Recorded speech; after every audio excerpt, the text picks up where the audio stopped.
అయితే ఈరోజు మీరు అందరూ చెయ్యొద్దారు కాబట్టి నా వర్తమానం అందరికీ అని అనుకుంటున్నాను. యాక్చువల్గా నా వర్తమానం ఒక విధంగా ఎవరికి అనేటువంటి ప్రశ్న ఉంటే దేవునికి ఇష్టంగా జీవించాలి అనుకునే వారికి మాత్రమే. ఒకవేళ మీరు పైకి చెయ్యి ఎత్తేసి లోపల పర్వాలేదులే ఎలా జీవించేసినా అని అనుకుంటే మీకు కాదు, అర్థమైందా? మీకు కాదు. నిజంగా యథార్థంగా దేవునికి ఇష్టంగా జీవించాలి, నేను నాలో దేవునికి అసహ్యకరమైనవి ఏమైనా ఉంటే నేను తీసేసుకోవాలనుకుంటున్నాను. ప్రతి నెల నేను బల్లలో చేతులు పెడుతున్నాను కాబట్టి నా జీవితంలో అనేక సంవత్సరాలు వెళ్ళిపోయినాయి, అనేక నెలలు వెళ్ళిపోయినాయి. ఇంకొక 25-30 రోజులు దాటితే నూతన సంవత్సరం కూడా ప్రవేశిస్తున్నాను కాబట్టి ఈ సమయంలో కూడా ఇష్టం లేని వాటిని దేవునికి తీయకపోతే నా జీవితం వేస్ట్ అనుకున్న వాళ్ళకి మాత్రమే ఈ వర్తమానం. ఓకే, ఒకవేళ మీకు నా మాటలు ఏమైనా బాధ కలిగిస్తే ఒక్క మాట గుర్తుపెట్టుకోండి, మీకు ఇష్టంగా దేవునికి జీవించాలి అని అనుకుంటే వాటిని తీసుకోండి. ఒకవేళ లేదండి నేను చెయ్యి మాత్రమే ఎత్తాను అని అనుకుంటే వదిలిపెట్టేయచ్చు. రైట్? ఇప్పుడు దేవునికి ఇష్టం లేని వాటిని మన జీవితంలో వేటిని తీసి తెచ్చి పెట్టుకున్నాం, దేవునికి అసహ్యకరమైన వాటిని వేటిని మనం మన జీవితాల్లో పెట్టుకున్నాం అన్నదాన్ని ఒక 2-3 ఉదాహరణలు చూపించి నేను ముందుకు సాగుతాను. మొదటిగా మీరు గత వారం లేవికాండం చదివారా? ఈ వారం అంతా చదివారా? చదివినోని రెట్టింపుగా దేవుడు దీవించాడు. చాలా తక్కువ మంది చెప్పారంటే చాలా తక్కువ మంది చదివారా? అయితే ఈరోజు ప్రభు సంస్కార ఆరాధన, ప్రత్యేక ఆరాధన కాబట్టి నేను వచ్చే వారం సంఖ్యాకాండాన్ని వివరిస్తాను. ఈరోజు ప్రత్యేకంగా దేవుడు మన జీవితంలో అసహించుకునేటువంటి విధానాలు, మనం ఇష్టంగా దేవునికి జీవించాలంటే మనం వదులుకోవాల్సినటువంటి పరిస్థితులు, వాటిని కొద్దిగా మనం ఆలోచన చేయడానికి ప్రయత్నం చేద్దాం. అందరూ దగ్గర బైబిల్ ఉన్నాయి కాబట్టి లేవీయ కాండము 20వ అధ్యాయము 23వ వచనం. లేవీయ కాండం 20వ అధ్యాయం 23వ వచనం.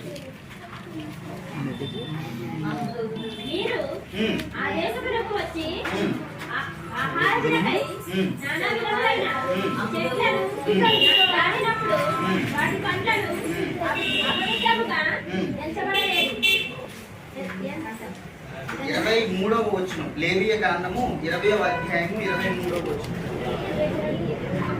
నేను మీ ఎదుట నుండి వెళ్ళగొట్టుచున్న జనముల ఆచారములను బట్టి నడుచుకొనకూడదు. స్టేట్మెంట్ దేవుడు ఇచ్చాడు. నేను మీ దగ్గర నుంచి వెళ్ళగొడుతున్నటువంటి జనముల ఆచారములను బట్టి మీరు నడుచుకొనకూడదు. ఓకే, స్టేట్మెంట్ నెంబర్ 1 ఏంటంటే జనముల ఆచారములను బట్టి క్రైస్తవుడు నడుచుకోకూడదు. అర్థమైందా మీకు? కరెంట్ లేదు కాబట్టి యవనస్తులు కాస్త సైలెంట్గా ఉంటే మంచిది, ఎందుకంటే నాకు వినపడుతుంది మాట. దేవుడు ఇచ్చినటువంటి స్టేట్మెంట్ ఏంటంటే దేవుణ్ణి అంగీకరించినటువంటి వ్యక్తి, దేవునిలో సాగేటువంటి వ్యక్తి జనముల ఆచారములను బట్టి నడుచుకోకూడదు. దేవునికి మనలో అసహ్యకరమైనవి ఏమైనా ఉన్నాయేమో మనం ఆలోచన చేయడానికి ప్రయత్నం చేద్దాం. ఆ తర్వాత మాట చూడండి, అదే వచనంలో మనం చదివాం కదా 23. వారు అట్టి క్రియలన్నీ చేసిరి గనుక నేను వారి యందు అసహ్యపడితిని.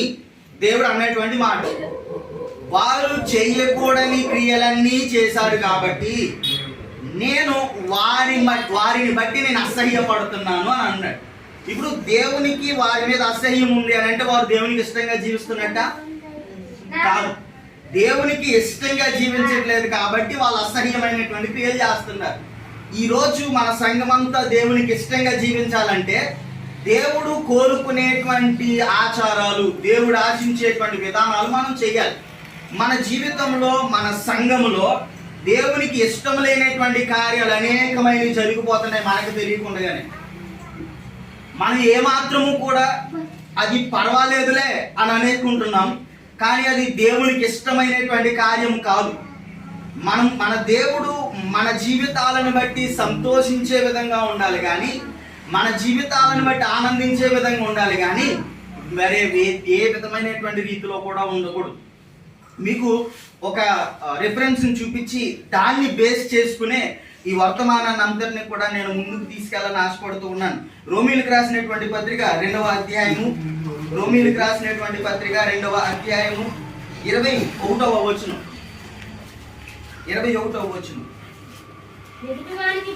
ఎదుటివానికి బోధించి నీవు నీకు నీవే బోధించుకొనవా? దొంగిల వద్దని ప్రకటించు, నీవు దొంగిలవా? వ్యభిచరింపవద్దని చెప్పు, నీవు వ్యభిచరించదవా? విగ్రహములను అసహ్యించుకొను, నీవు గుళ్ళని దోచెదవా? ధర్మశాస్త్రమందు అతిశయించు, నీవు ధర్మశాస్త్రము మీరుట వలన దేవుని అవమానపరచెదవా? రాయబడిన ప్రకారము మిమ్మును బట్టియే కదా దేవుని నామము అన్యజనుల మధ్య. చాలండి. ఇక్కడ రోమీలకు రాసినటువంటి పత్రికలో పౌలు భక్తుడు రాస్తున్నటువంటి మాటలు ఏంటంటే, నువ్వు వ్యభిచరించొద్దు అని చెప్పేటువంటి నీవు, దొంగిలించొద్దు అని చెప్పేటువంటి సమూహం, విగ్రహాలకి మేము దూరము అని చెప్పేటువంటి సంఘం, విగ్రహాలతో ముడిపడినటువంటి జీవితాలను కలిగి ఉంటే గనక అది దేవుని నామానికి అవమానం అని. మనం చేసేటువంటి కార్యకలాపాలు, మనం ఆచరించేటువంటి ఆచరణలు మనకు ఆలోచన చేస్తే మనం దేవునికి ఎంత అయిష్టమైనటువంటి జీవితాన్ని జీవిస్తున్నామో మనం ఆలోచన చేయొచ్చు. దేవాది దేవుడు మనకి, మన సంఘముకి కానీ, దేవుణ్ణి ఆశ్రయించిన వారికి కానీ, బయట వారికి ఈ వర్తమానం కాదు. కేవలము దేవుని రక్తములో కడగబడి నేను క్రైస్తవుణ్ణి, నేను దేవుని నామాన్ని మాత్రమే మహిమపరుస్తున్నాను, నేను దేవుణ్ణి మాత్రమే ఘనపరుస్తున్నాను అనే వారికి మాత్రమే ఈ యొక్క వర్తమానం చెల్లుబాటు అవుద్ది. అయితే దేవుడు మనల్ని కూడా తన స్వకీయమైనటువంటి స్వరక్తం ఇచ్చి కొన్నటువంటి మన జీవితాల్లో దేవునికి అసహ్యకరమైనటువంటి క్రియలు చాలా ఉన్నాయి. మనకి తెలియకుండానే మనం వాటిని తీసి తెచ్చి పెట్టుకున్నాం. మనకు తెలియకుండానే మనం వాటిని ఆచరించేస్తున్నాం. మనకు తెలియకుండానే మనం వాటిలో పాలుపొందులు పొందేస్తున్నాం. మనం ఏమనుకుంటామంటే ఇది పెద్దల ఆచారం, ఇది పెద్దలు పెట్టినటువంటి ఆచారం అని మనం అనుకుంటాం. కానీ బైబిల్ ఎక్కడా కూడా చెప్పనటువంటి ఆచారాలు మనం ఆచరిస్తూ ఉన్నాం. ఒక్కసారి మనం ఆలోచన చేస్తే మనలో చాలా మంది ఒకవేళ బయట ప్రదేశానికి వెళ్ళాలనుకుంటున్నారు, కువైట్కో దుబాయ్కో ఎక్కడికో వెళ్ళాలనుకుంటున్నారు. అలాంటి పరిస్థితుల్లో మనోళ్ళు, బయట వాళ్ళ విషయం నాకు అనవసరం, మన క్రైస్తవులు లేకపోతే మన సంఘము లేకపోతే మనము చేసేటువంటి పనులు ఎలా ఉంటాయంటే, పాస్టర్ గారిని పిలుస్తారు, పాస్టర్ గారు పాట పాడతారు. ఏం పాట పాడతారు? ఇశ్రాయేలు సైన్యమునకు ముందు నడిచిన దైవమా నేడు మాతో కూడా నడువుము అని పాట పాడతారు. చక్కగా కీర్తన చదువుతారు. నీ రాకపోకల యందు యెహోవా నిన్ను కాపాడును, నీ పాదములకు రాయి తగలకుండా ఆయన దూతలు కాపాడుతాయి అని చక్కగా వాక్య భాగాన్ని చదువుతారు, పాట పాడతారు. అద్భుతంగా వచ్చినటువంటి 2-3 పెద్దలు లేకపోతే స్త్రీలు పాస్టర్ గారు ప్రార్థన చేసి ఆశీర్వాదం ఇచ్చి ప్రయాణము కొరకు సిద్ధపరిచిన తర్వాత మనోళ్ళు ఎదురు రాకపోతే కదలరు. అది దేవునికి ఇష్టమైనటువంటి ఆచారం కాదు. అది బైబిల్లో ఉన్నటువంటి ఆచారం కాదు. అది దేవుడు కోరుకున్నటువంటి ఆచారం కాదు. నా మాటలు మీకు ఒకవేళ బాధ అనిపిస్తే నేనేం చేయలేను. ఉన్నటువంటి సత్యాన్ని బోధించడం అనేటువంటి ప్లేస్లో నేను ఉన్నా. ఉన్నటువంటి సత్యాన్ని కనుక చెప్పకపోతే రేపొద్దున నిన్ను అన్ని సంవత్సరాలు అక్కడ పెట్టా, అన్ని వర్తమానాలు నువ్వు ఇచ్చావు, ఇన్ని చూచి కూడా నువ్వు ఎందుకు బోధించలేకపోయావు అని అడిగితే చెప్పుకోవాల్సిన బాధ్యత నాది. దేవాది దేవుడు మన జీవితాల్లో ఉన్నటువంటి ఆచారాలను బట్టి దేవునికి నామానికి అవమానం తెచ్చే విధంగా ఉంటేనేమో ఆలోచన చేయండి.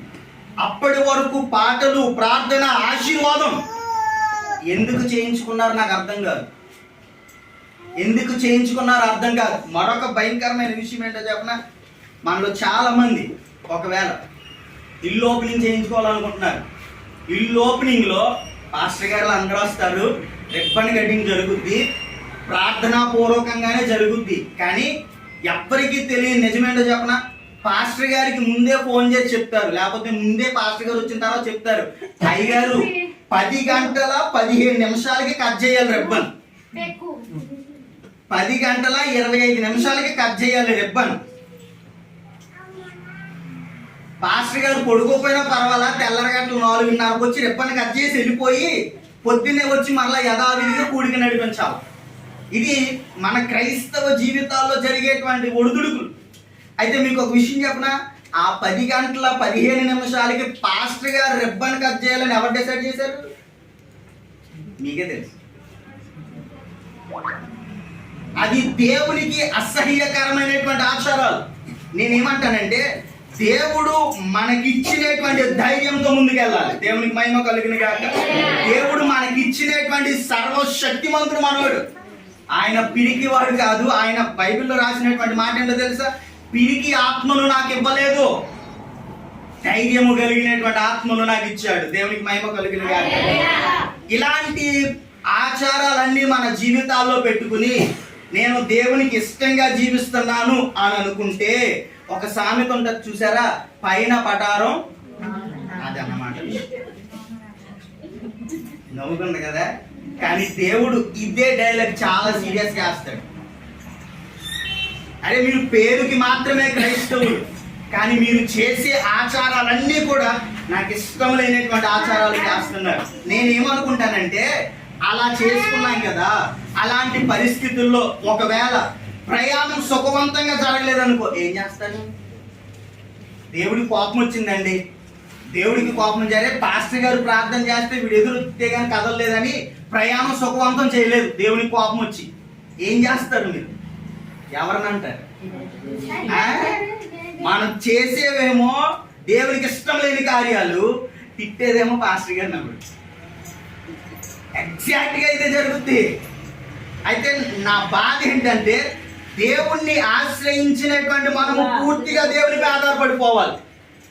అప్పుడే ఘన విజయాన్ని మనం చూస్తాం. మరొక భయంకరమైన విషయాలు, మన వాళ్ళు బిల్డింగ్ స్టార్ట్ చేసినప్పుడు పునాది రాయి అంటారు.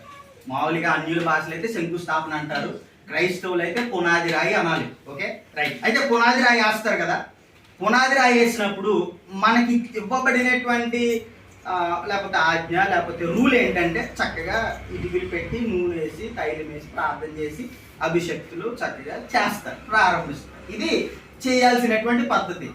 మనోలాగా నవధాన్యాలు వేస్తారు ఆ తల్లి గారు పనుకుని, మన వాళ్ళు అందరూ వేయకపోతే దేవుడికి మహిమ కలిగిన గాక, వేయకుండా ఉన్న వాళ్ళని దేవుడు దీవించిన గాక.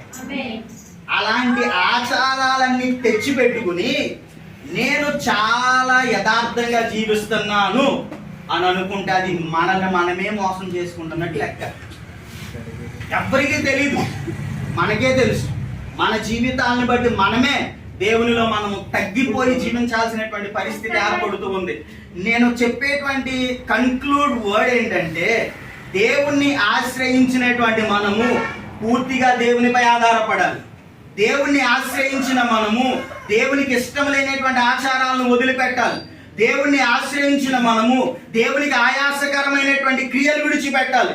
దేవునిపై ఆధారపడినటువంటి మన కుటుంబాలు, మన సంఘము దేవునికి మహిమ తీసుకొచ్చే విధముగా మాత్రమే జీవించాలి. దేవునికి మహిమ కలుగును గాక.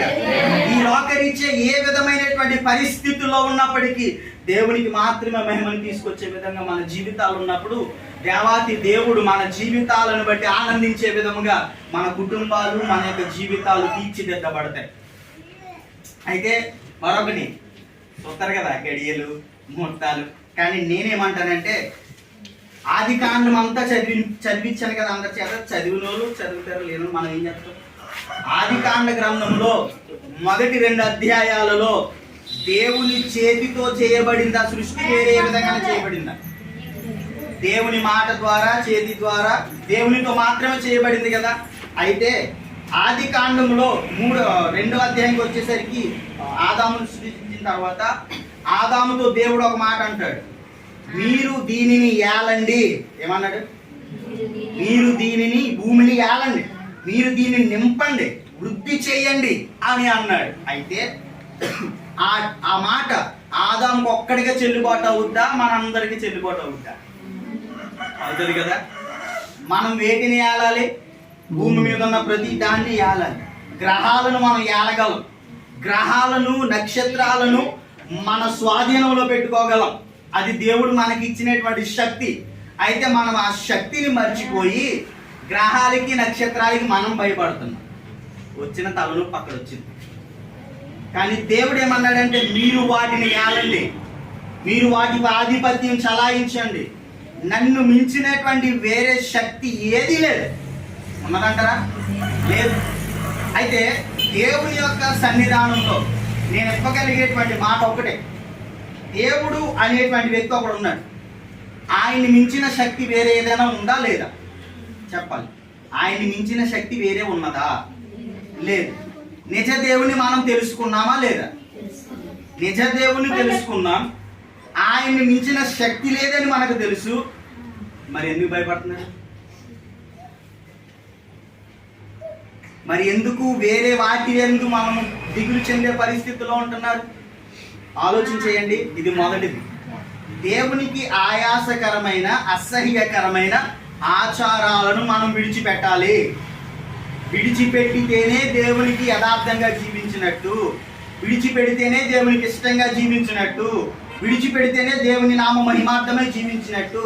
లేదండి మేము అన్నింటిలో పులిమేసుకుంటామండి అని అంటే నేనేం చేయలేదు. రైట్. ఇక రెండో మాట చూద్దాం. చూడండి, ద్వితీయోపదేశకాండ గ్రంథం 18వ అధ్యాయము 11వ వచనం. ద్వితీయోపదేశకాండ గ్రంథం 18:11.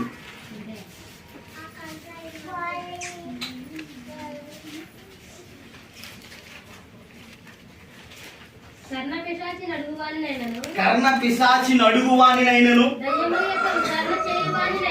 దయ్యముల యొద్ద విచారణ చేయువానినైనను మీ మధ్య ఉండనీయకూడదు.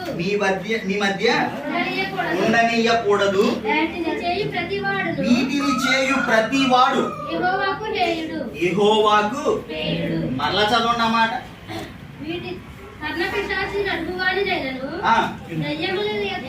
దయ్యముల యొద్ద విచారణ చేయువాడైనను మీ మధ్య ఉండనీయకుడి. వీటిని చేయు ప్రతి వాడును యెహోవాకు హేయుడు. ఇప్పుడు చెప్పండి, మనము దేవునికి ఇష్టంగా ఉన్నామా, హేయంగా ఉన్నామా? దేవుని సన్నిధానంలో బైబిల్ చెప్పేటువంటి మాట ఏంటంటే, దయ్యముల యొద్ద విచారణ చేయొద్దు. మీరు దెయ్యములను సహితము సాధించగలిగినటువంటి నేనున్నాను మీకు.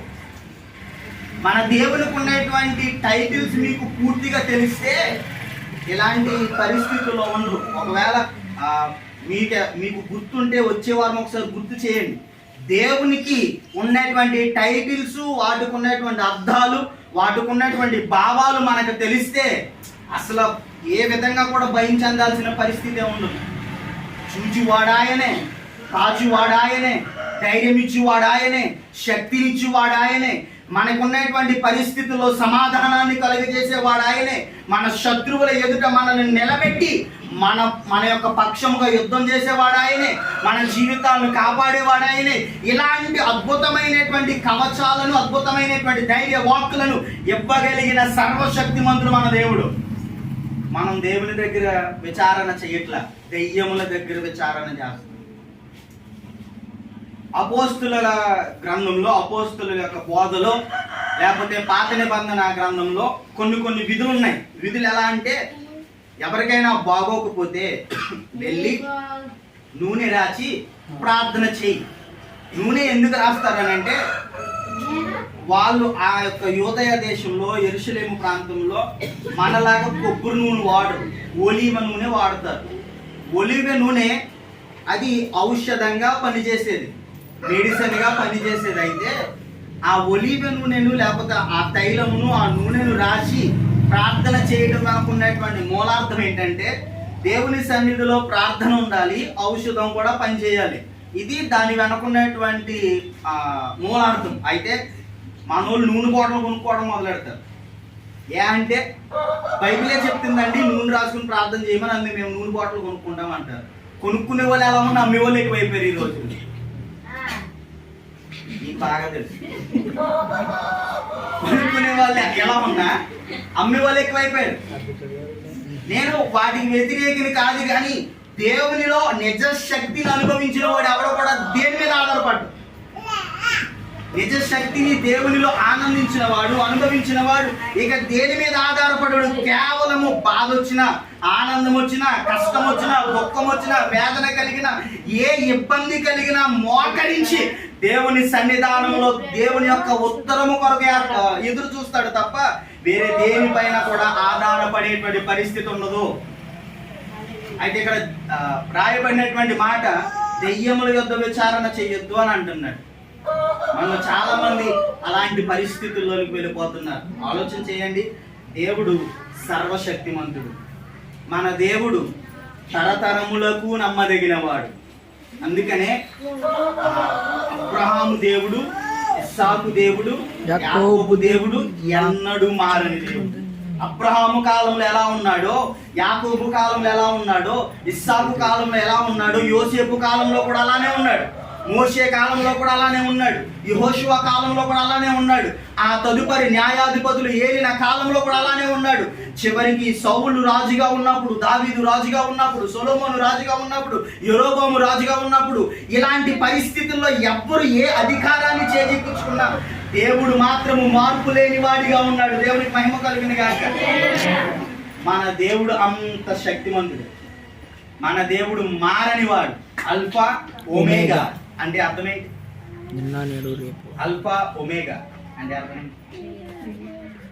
మనలో కొంతమంది అనుకుంటారంటే అల్ఫా ఒమేగా అంటే కొన్ని చోట్ల మామూలుగా ఉపయోగించేటువంటి మాట ఆదియు అంతము లేనివాడు అంటారు. అది కాదు. అసలైనటువంటి అర్థం ఏంటంటే ఆదియు అంతము ఆయనే అయి ఉన్నాడు. చెప్పండి, అల్ఫా ఒమేగా అంటే ఏంటి? ఆదియు అంతము ఆయనే అయి ఉన్నాడు, లేనివాడు కాదు. ఆయనే ఆది, ఆయనే అంతము ఆయనే. దేవాది దేవుడు మనకిచ్చినటువంటి శక్తిని మనం ఉపయోగించుకోలేకపోతున్నాం. ఒక క్రైస్తవ వ్యక్తిని ఒక వ్యక్తి ఇంటర్వ్యూ చేస్తూ ఇలా అడిగాడు, అయ్యా మీ క్రైస్తవులు ఎందుకని ప్రతిదానికి భయపడుతున్నారు? ఆ ఇంటర్వ్యూ చేసినటువంటి వ్యక్తి అడిగినటువంటి మాట ఏంటో చెప్పనా? మీ బైబిల్ గ్రంథం అంతటిలో యుద్ధాల్లో తప్పించాడు దేవుడు, మేము చదివాం. వ్యాధుల్లో తప్పించాడు దేవుడు, మేము చదివాం. కుష్టి వ్యాధులను సహితం బాగు చేశాడు దేవుడు, మేము చదివాం. ఇలాగ అన్నిటిలోనూ తప్పించగలిగినటువంటి మీ దేవుడు మీకుండగా మీ క్రైస్తవులు ఇప్పుడు ఎందుకు బయట వాళ్ళ కాళ్ళ పట్టుకుంటున్నారు అంటే ఆ ఇంటర్వ్యూలో ఉన్నటువంటి పాస్టర్ గారు ఇచ్చినటువంటి జవాబు ఏంటో చెప్పనా? మా దేవుడు శక్తిమంతుడేనండి. మా దేవుడు అప్పట్లో చాలా కార్యాలు చేశాడు, ఇప్పుడు కూడా చేయగలడు. కానీ మా క్రైస్తవులు ఉన్నారే, మా విశ్వాసులు ఉన్నారే, వారు దేవుని శక్తిని పొందలేకపోతున్నారు, అనుభవించలేకపోతున్నారు, దేవుని శక్తి పైన ఆధారపడలేకపోతున్నారు. ఈ మధ్యాహ్న కాల సమయంలో మన సంఘము దేవునిపై ఆధారపడాలి. మన విశ్వాసులందరూ దేవునిపై ఆధారపడాలి. మనకి ఏ బాధ వచ్చినా కష్టం వచ్చినా దేవుని దగ్గర మాత్రమే విచారణ చేయాలి. దావీదు ఉన్నాడు, మొత్తం తన యొక్క కుటుంబాలు గృహాలు మొత్తం సర్వనాశనం అయిపోయి ఆ పరిస్థితుల్లో వెనకాల ఉన్నటువంటి వాళ్ళు కూడా దావీదు మీద రాళ్ళు రువ్వడానికి ప్రయత్నం చేశారు. ఆ సమయంలో బైబిల్ రాసినటువంటి మాట ఏంటో తెలుసా? అయితే దావీదు యెహోవా యొద్ద విచారణ చేయగా. యెహోషాపాతు ఉన్నాడు, ముగ్గురు రాజులు ఆయన మీదకి దండెత్తుకుని వస్తున్నారు. అలాంటి పరిస్థితుల్లో బైబిల్ రాసినటువంటి మాట ఏంటో తెలుసా? యెహోషాపాతు మనస్సు నిలుపుకొని దేవుని దగ్గర విచారణ చేయగా. యెహోషువకు ఉన్నటువంటి పరిస్థితుల్లో ఆయన యోర్దాను నదిని దాటలేము అనుకున్నప్పుడు యెహోషువ దేవుని దగ్గర విచారణ చేయగా, మోషే దేవుని దగ్గర విచారణ చేయగా, యోసేపు దేవుని దగ్గర విచారణ చేయగా, యెహెజ్కేలు దేవుని దగ్గర విచారణ చేయగా, యెషయా దేవుని పాదాలు పట్టుకుని వేడుకొనగా, ఇర్మియా నేను చిన్నవాడిని ప్రభు అనంటే దేవుడు ధైర్యం ఇవ్వగా. ఇలాంటి మాటలన్నీ నేను మీకు ఎందుకు గుర్తు చేస్తున్నానంటే బైబిల్ ప్రకారం మనం ఆలోచన చేసినప్పుడు యుద్ధాలు వచ్చినప్పుడు, నష్టాలు కలిగినప్పుడు, వ్యాధులు వచ్చినప్పుడు, బాధలు వచ్చినప్పుడు, దేవుని యొక్క మాట కొరువైనప్పుడు, దేవుని మాట ఆ కాలంలో వినబడటం అరుదంట సమూయేలు ఉన్నటువంటి సమయంలో. అయితే సమూయేలుతో దేవుడు మాట్లాడాడు. ఇలాంటి పరిస్థితులన్నిటిలో కూడా వాళ్ళు విచారణ చేసింది దేవుని దగ్గర మాత్రమే. మనం ఎందుకు విచారణ చేయలేకపోతున్నాం? మన జీవితాల్లో ఎందుకు దేవునిపై ఆధారపడలేకపోతున్నాం? ఆలోచన చేయండి. ఇది రెండు. ఒకటి, మన జీవితాల్లో దేవునికి అసహ్యకరమైన ఆచారాలను విడిచిపెట్టాలి. రెండు, మనము దేవుని దగ్గర విచారణ చేయాలి కానీ దెయ్యముల దగ్గర కానీ కర్ణ పిశాచీల దగ్గర కానీ మనం చేయకూడదు. ఆ మాట చూసారా ఎంత భయానకంగా ఉందో. అంటే మనం ఎంత ధైర్యవంతులమో, పిశాచుల దగ్గర విచారణ చేస్తున్నామా. ఇక మూడవది ద్వితీయోపదేశకాండ గ్రంథం 22వ అధ్యాయము 5వ వచనం.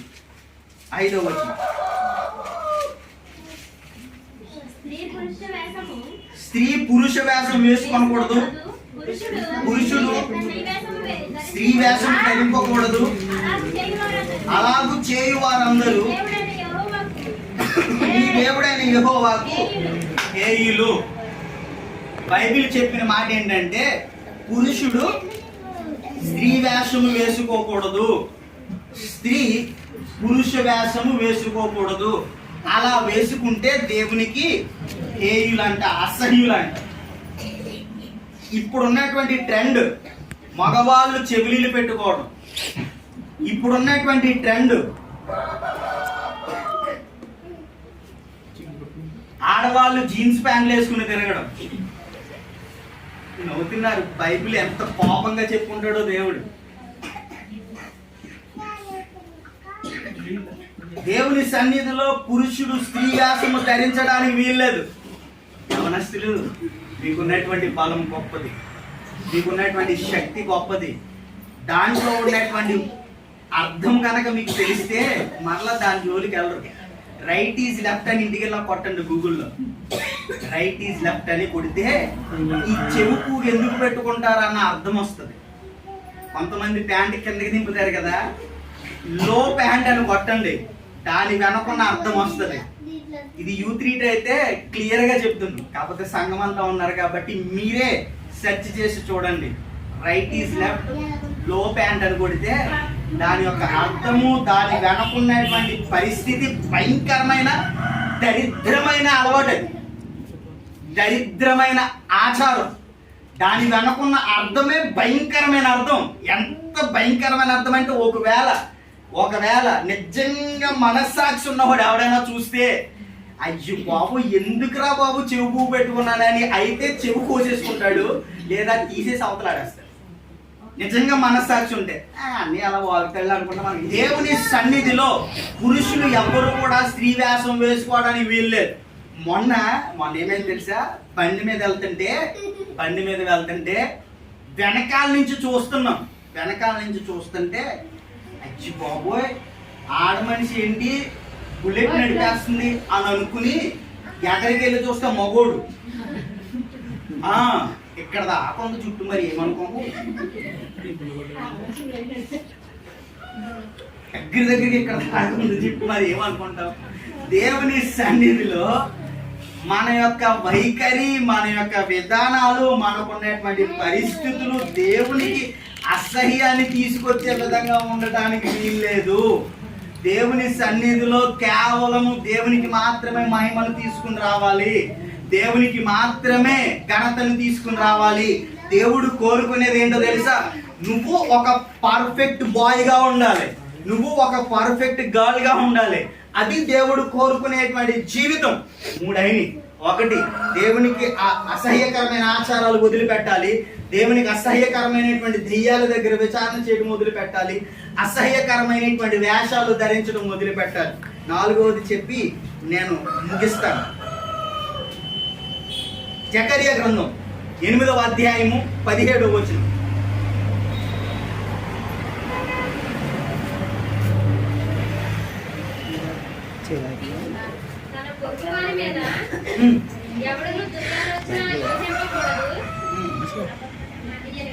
అబద్ధ ప్రమాణము అబద్ధ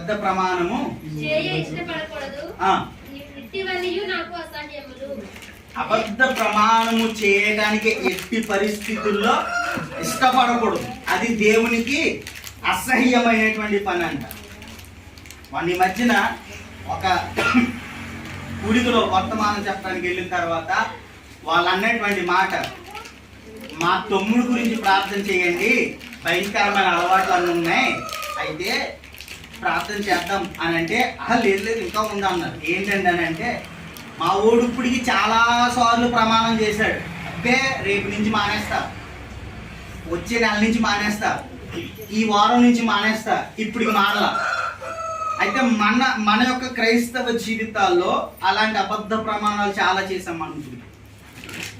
నేను అలవాట్ల గురించి ఆలోచన చేయడం పక్కన పెడితే, మనము ప్రతి సంవత్సరము మొదటి రోజు తీర్మానాలు తీసుకుంటాం, దేవుని సన్నిధిలో ప్రమాణాలు చేసుకుంటాం, వాటిని మర్చిపోయి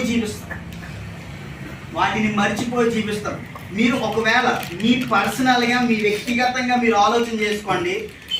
గుండెల మీద చేసుకుని జనవరి 1వ తారీఖు 2024 సంవత్సరంలో జనవరి 1వ తారీఖు లేకపోతే 31వ తారీఖు నైట్ వాచ్ నైట్ ప్రేయర్లో ఈ సంవత్సరం అంతా ఎలా ఉండాలనుకుంటున్నాను అని చేసినటువంటి ప్రమాణాలు ఎంతమంది సాధించగలిగారు, ఎంతమంది పూర్తి చేయగలిగారు, ఎంతమంది వాటిని దేవుని సన్నిధానంలో నెరవేర్చగలిగారు ఆలోచన చేయండి.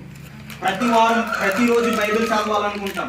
ఎన్నిసార్లు మనం ఆ విధంగా ప్రమాణాలు చేసుకుని మర్చిపోయామో మనకే తెలియదు. ప్రతిరోజు ప్రార్థన చేసుకోవాలనుకుంటాం, ఎన్నిసార్లు దాన్ని విడిచిపెట్టేసామో మనకే తెలియదు. ఏది ఏమైనా ఈ రోజు లేవి కారణం చెప్పారు కాబట్టి సోమవారం నుంచి శనివారం రోజు చదివేయాలనుకున్నారు మీరు మొన్నటి వారం, మర్చిపోయారు. దేవుని సన్నిధిలో చేసుకునేటువంటి అబద్ధ ప్రమాణాలతో అవి ఏమాత్రము కూడా బయటికి వెళ్ళవు. దేవుడు ఏమన్నాడంటే, మీరు నిజమైనటువంటి క్రైస్తవులుగా ఉన్నప్పుడు అబద్ధ ప్రమాణాలు మీకు చేయకూడదు, అలా చేసేవారు నాకు హేయులు. దేవునికి ఇష్టమైన రీతిలో ఇప్పుడు ఉన్నారంటామా? ఆలోచన చేయండి. ఇప్పుడు ఉండడానికి ప్రయత్నం చేస్తారా? దేవుని సన్నిధిలో దేవునికి ఇష్టమైనటువంటి రీతిలో ఉండటానికి ప్రయత్నం చేసేటువంటి మన జీవితాలు దేవుని కొరకు మాత్రమే ఏర్పరచబడే విధంగా ఉండాలి. నేను కోరుకునేటువంటి విధానం ఏంటనంటే, దేవునిలో ఎంతైతే మనం ఎదుగుతూ ఉంటామో అంత దేవుని కొరకు ఒదిగి జీవిస్తూ దేవునికి మహిమ తీసుకొచ్చే విధంగా ఉండాలి. అయితే మీరు కొంతమంది ఏమనుకుంటారంటే, ఆశీర్వాదము అంటే కేవలము ఒక మంచి ఇల్లు కట్టుకోవడం, లేకపోతే అప్పులు లేకుండా ఉండటం, ఒక మంచి కారు కొనుక్కోవడం, లేకపోతే అద్భుతమైనటువంటి ధనం ఉండటం, ఇది మన చాలా మంది అనుకునేటువంటి ఆశీర్వాదాలు. అయితే నిజమైనటువంటి ఆశీర్వాదం అది కాదు. నిజమైనటువంటి దేవుడిచ్చేటువంటి యోగ్యమైనటువంటి ఆశీర్వాదం అది కాదు. బైబిల్ గ్రంథం సెలవిచ్చే మాట, సింహపు పిల్లలు ఆకలిగా ఉంటాయా? ఆకాశ పక్షులను చూడండి, అవి వెత్తవు, కోయవు, దాచుకోవు, అయినప్పటికీ వాటిని నేను పోషిస్తున్నాను, వాటికంటే మీరు యోగ్యులు కారా? అంటే దేవుడు మన జీవితంలో లోటు చేయకుండా ఇవ్వటమే ఆశీర్వాదం. ఎప్పటికప్పుడు దేవుడు ఆశీర్వదించుకుంటూ నడిపించుకుంటూ వెళ్ళడమే ఆశీర్వాదం. దేవుని సన్నిధిలో పూర్తిగా ఆధారపడినటువంటి మనలను సిగ్గుపరచకుండా నిలబెట్టడమే ఆశీర్వాదం. దేవునిపై ఆధారపడినటువంటి మన జీవితాలలో మనల్ని తలగా ఉంచుతానన్నటువంటి వాగ్దానం నెరవేరడమే ఆశీర్వాదం. అనేకమైనటువంటి పూజలు చేసేవారు మనకంటే అద్భుతమైన బిల్డింగుల్లో ఉన్నారు. అద్భుతమైనటువంటి విగ్రహారాధన చేసేవాళ్ళు 4-5 కారుల్లో తిరుగుతారు. అయితే మీరు వాటితో మీ ఆశీర్వాదాన్ని పోల్చుకోకూడదు. మీకున్నటువంటి ఆశీర్వాదం వాళ్ళకంటే గొప్పది. అదేంటో తెలుసా?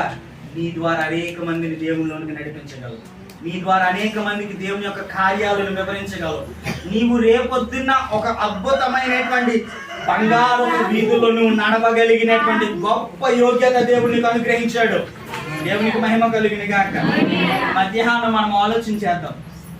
దేవునికి హేయమైనటువంటి ఆచారాలు, దేవునికి హేయమైనటువంటి విచారణలు, దేవుడు ఆశించనేటువంటి వ్యక్తిత్వాలు, దేవుడు కోరుకోలేనటువంటి ప్రమాణాలు, ఈ 4 మన జీవితాల్లో ఉంటే దేవునికి ఇష్టం ఎప్పటికీ అవ్వలేము. బల్లలో చేతులు పెట్టడం ద్వారా శక్తి వస్తుందని నమ్మిన వాళ్ళు ఎంతమంది? శక్తిని పొందుకుంటాం అని నమ్మిన వాళ్ళే కదా. మరి అంత శక్తిని మీరు ప్రతి నెల పొందుకుంటూ బయట ఎందుకు మీరు విచారణ చేస్తున్నారు? అంత శక్తిని మీరు పొందుకుంటూ బయట కార్యకలాపాలకు ఎందుకు భయపడుతున్నారు?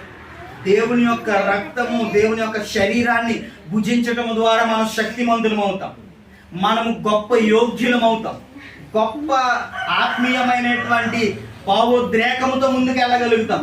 అలాంటి శక్తిని దేవుడు మనకి ఇచ్చినప్పుడు ఈ లోకంలో ఉన్నటువంటి వేటికి భయపడకుండా దేవునిపై మాత్రమే ఆధారపడదాం, దేవుని కొరకు మాత్రమే జీవిద్దాం. గొప్ప యోగ్యమైనటువంటి సంఘముగా మన సంఘాన్ని దేవుడు తీర్చిదిద్దును గాక. జరగబోతున్నటువంటి ప్రతి కార్యక్రమాల్లో దేవుడు మన నుంచి ఆశించగలిగినటువంటి జీవితాన్ని మనందరం జీవితము గాక. దేవుని కొరకు యోగ్యమైనటువంటి జీవితం మనందరము కలిగి దేవుని కొరకు మాత్రమే పరితపిద్దాం, దేవుని రాజ్య వ్యాప్తి కొరకు పరితపిద్దాం. ఒక చిన్న మాట చెప్పి నేను ముగించేస్తాను. ఇది ఒక ప్రసంగికుడు చెప్పినటువంటి మాట.